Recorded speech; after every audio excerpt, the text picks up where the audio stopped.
Κάπου στην Κεφαλονιά, στο σπίτι του Αργύρη, κατασκευάσαμε παραδοσιακό φούρνο με πάγκο και νεροχύτη και ψισταριά για 2 αρνιά και 2 κουκορέτσια ταυτόχρονα.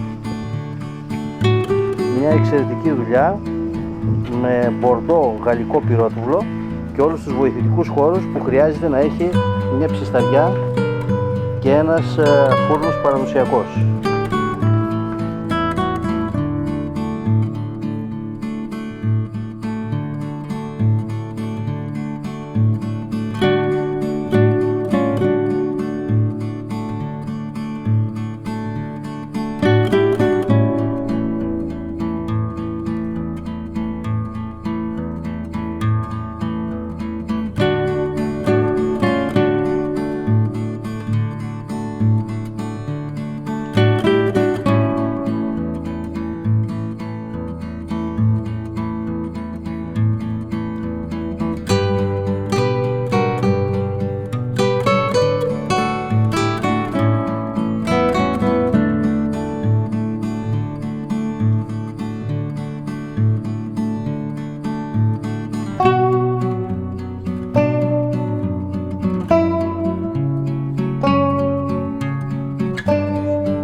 Ανοξύνοντας όλος ο εξοπλισμός, μπορούμε να ψήσουμε σε 8 σουβλάκια και σκάρα ταυτόχρονα.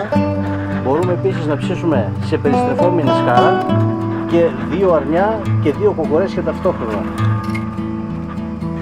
Και όλα αυτά με μία κίνηση από έναν ισχυρό γεννητήρα με γωνιακό πιωτήρα.